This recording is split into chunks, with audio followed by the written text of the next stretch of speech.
There is a vitality, a life force, an energy, a quickening that is translated through you into action. And because there is only one of you in all time, this expression is unique. If you block it, it will never exist through any other medium, and it will be lost. The world will not have it. It is not your business to determine how good it is, nor how valuable, nor how it compares with other expressions. It is your business to keep it yours clearly and directly, to keep the channel open. Martha Graham. Hi, dear viewer. Like me, you may be easily impressed or influenced by other people, or you might have been at some period in your life. You may even sometimes modify your behavior to be liked or because you want to fit in. As well, you may choose a certain brand of clothes or the model of phone you buy to impress. Or perhaps in a conversation, you may boast a little or post something on social media that has been specially curated just to impress and garner more likes. I wonder how many of us are actually 100% immune to peer influences, and I'm quite sure this phenomenon presents a massive challenge, especially for the young growing up today.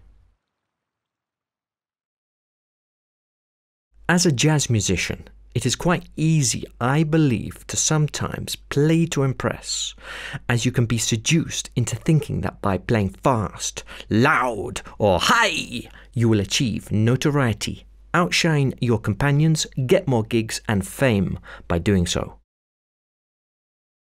I am here to tell you that playing to impress is a futile trap.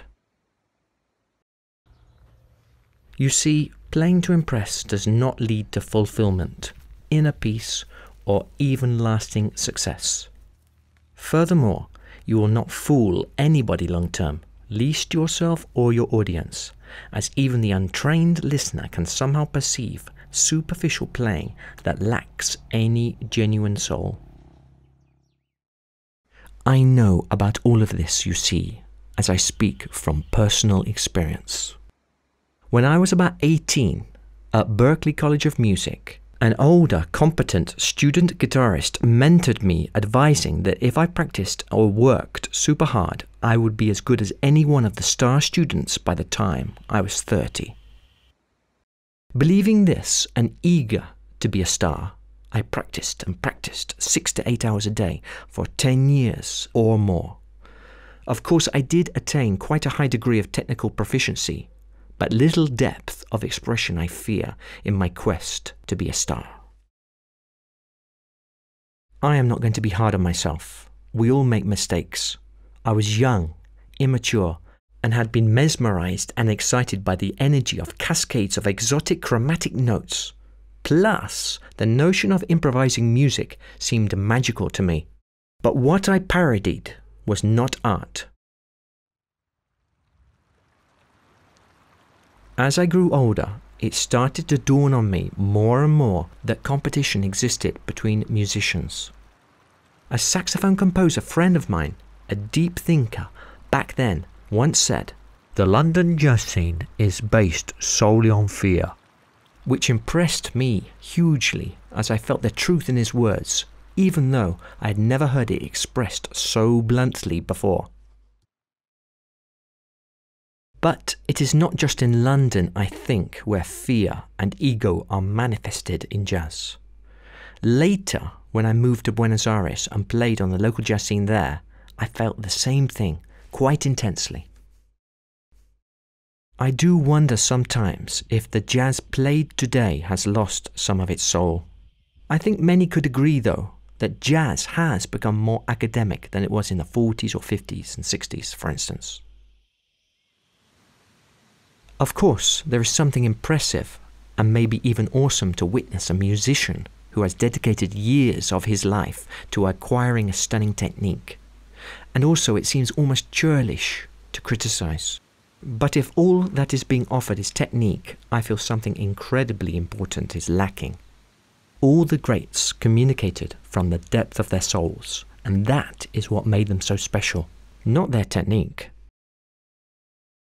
To conclude this rant, I offer some tips, some food for thought for anyone who would like to avoid the trap of playing to impress.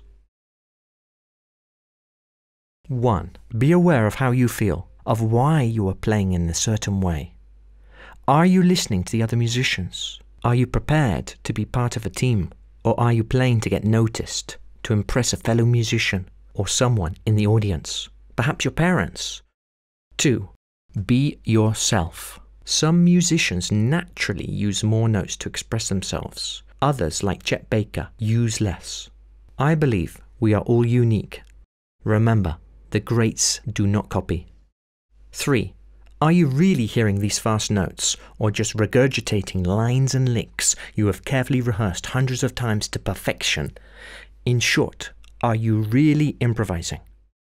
4. Learn to live with and even love your errors. Don't judge yourself harshly when you make mistakes. If you are really improvising or even living, making errors is par for the course. Furthermore, making errors is the best way to learn. As well, being so afraid of making errors, you can fall into the trap of perfection paralysis. This is when you are paralyzed into inactivity because you are perhaps afraid to share anything that you perceive to be imperfect. At this time, in 2020, maybe playing it safe is the riskiest thing you can do. Finally, many people say to me they do not have time to transcribe. They have to spend their limited practice time on scales and technique. I would argue that transcribing, learning music orally, is the doorway to deep listening, and if you can really hear, you can play anything. This, again, is something all the greats have in common. I would love to know your thoughts about all of this. Perhaps I've got it all wrong. Please feel free, therefore, to comment. Thanks for watching. Maybe the beauty is in what we don't actually play.